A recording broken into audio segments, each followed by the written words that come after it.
ಈಗ ರಾಜ್ಯದ ಉಪಮುಖ್ಯಮಂತ್ರಿ ಡಿ ಕೆ ಶಿವಕುಮಾರ್ ಅವರು ಕೂಡ ಆ ಒಂದು ಪಾರ್ಥಿವ ಶರೀರವನ್ನು ತೆಗೆದುಕೊಂಡು ಬರ್ತಾ ಇರುವಂತಹ ಪಲ್ಲಕ್ಕಿಗೆ ಹೆಗಲನ್ನು ಕೊಟ್ಟಿರುವಂಥದ್ದನ್ನು ನಾವು ನೋಡ್ತಾ ಇದ್ವಿ.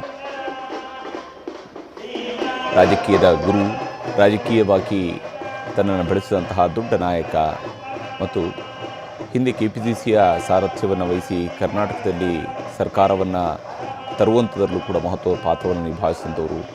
ಅವರ ಜೊತೆಗಿನ ಡಿ ಕೆ ಶಿವಕುಮಾರ್ ಅವರ ಅನುಬಂಧ ವಿಶೇಷವಾಗಿರುವಂಥದ್ದು, ಅವರ ಸಂಬಂಧ ವಿಶೇಷವಾಗಿರುವಂಥದ್ದು. ಇದೇ ಕಾರಣಕ್ಕಾಗಿ ಡಿ ಕೆ ಶಿವಕುಮಾರ್ ಅವರು ಕೂಡ ಹೇಳ್ತಾರೆ, ನನ್ನ ತಂದೆ ಸಮಾನರಾಗಿರುವಂಥವರು SM ಕೃಷ್ಣ ಅಂತೇಳಿ. ಮತ್ತು ಇವತ್ತು ಬಂಧುವೂ ಕೂಡ ಹೌದು. ಅವರ ಪುತ್ರಿಯನ್ನು, ಡಿ ಕೆ ಶಿವಕುಮಾರ್ ಅವರ ಪುತ್ರಿಯನ್ನು ವಿವಾಹ ಆಗಿರುವಂಥದ್ದು ಅಮರ್ತ್ಯ. ಹೀಗಾಗಿ ಈ ಒಂದು ತನ್ನ ಜೀವನವನ್ನು ಅತ್ಯಂತ ಖುಷಿಯಿಂದ, ಅತ್ಯಂತ ಜೀವನ ಪ್ರೀತಿಯಿಂದ ಕಳೆದಂಥವರು SM ಕೃಷ್ಣ. ಹಾಗೆಯೇ ಅವರ ಈ ಒಂದು ಅಂತಿಮ ವಿದಾಯವನ್ನು ಕೂಡ ಅಷ್ಟೇ ಪ್ರೀತಿಯಿಂದ ಅವರನ್ನು ಕಳಿಸ್ಕೊಡುವಂತಹ ಕೆಲಸವು ಕೂಡ ನಡೀತಾ ಇರುವಂಥದ್ದು. ಭಾವಪೂರ್ಣವಾಗಿ ಅವರನ್ನು ಕಳಿಸ್ಕೊಡ್ತಾ ಇದ್ದಾರೆ.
ಪಲ್ಲಕ್ಕಿಯಲ್ಲಿ ಹೊತ್ತಂತಹ ಪಾರ್ಥಿವ ಶರೀರವನ್ನು ಈಗ ಚಿತೆಯ ಮೇಲೆ ಇಡಲಾಗ್ತಾ ಇದೆ. ಚಿತೆಯ ಮೇಲೆ ಬಾಳೆ ಎಲೆಯನ್ನು ಹರಡಿ ಆ ಬಾಳೆ ಎಲೆಯ ಮೇಲೆ ಪಾರ್ಥಿವ ಶರೀರವನ್ನು ಇಡುವಂಥದ್ದು ಇದು ಸಂಪ್ರದಾಯ. ಅದರ ಪ್ರಕಾರವಾಗಿ ಯಾಕೆಂದರೆ ಆ ಚಿತೆಯ ನೋವು ಕೂಡ ದೇಹಕ್ಕೆ ತಗಲದಿರಲಿ ಅನ್ನುವಂಥದ್ದೊಂದು ನಂಬಿಕೆ.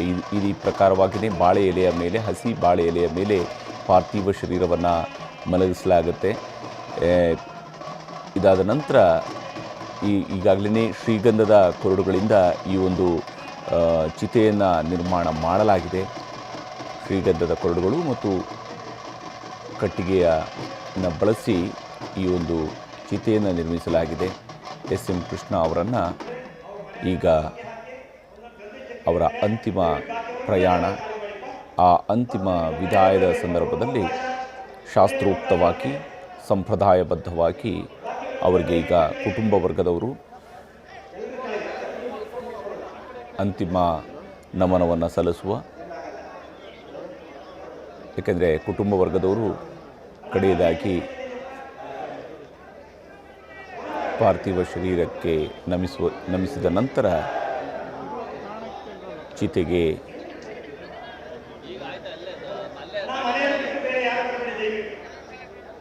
ಕಟ್ಟಿಗೆಗಳನ್ನು ಜೋಡಿಸಲಾಗುತ್ತೆ.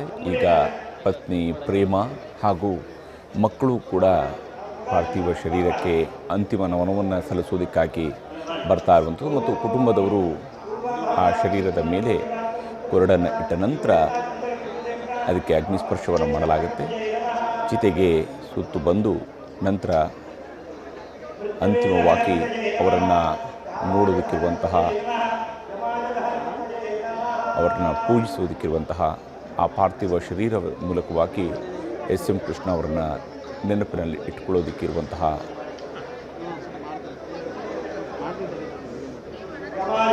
ಸಂದರ್ಭ ಇದು. ಅಮಾತ್ಯ ಅವರಿಂದ ಪೂಜೆಗಳನ್ನು ನೆರವೇರಿಸ್ತಾ ಇದ್ದಾರೆ. ಭಾನುಪ್ರಕಾಶ್ ಶರ್ಮಾ ಅವರ ನೇತೃತ್ವದಲ್ಲಿ ಮಂತ್ರಗಳ ಪಠಣವೂ ಕೂಡ ಆಗ್ತಾಯಿದೆ. ರಾಮರಕ್ಷಾ ಸ್ತೋತ್ರದ ಪಠಣವನ್ನು ಇದುವರೆಗೂ ಮಾಡಲಾಗಿದೆ. ಹಾಗೆಯೇ ಅಂತಿಮ ವಿಧಿವಿಧಾನಗಳನ್ನು ನೆರವೇರಿಸಲಾಗ್ತಾ ಇದೆ. ಹಿಂದೂ ಸಂಪ್ರದಾಯ ಪ್ರಕಾರವಾಗಿ ಈ ರೀತಿಯಾಗಿ ಶಾಸ್ತ್ರೋಕ್ತವಾಗಿ ಅಂತಿಮ ವಿಧಿವಿಧಾನಗಳನ್ನು ನೆರವೇರಿಸಿದರೆ ಸ್ವರ್ಗವಾಸಿ ಆಗ್ತಾರೆ, ಅವರಿಗೆ ನೇರವಾಗಿ ಮೋಕ್ಷ ಲಭಿಸುತ್ತೆ ಅನ್ನುವಂತಹ ನಂಬಿಕೆಯೂ ಕೂಡ ಇರುವಂಥದ್ದು.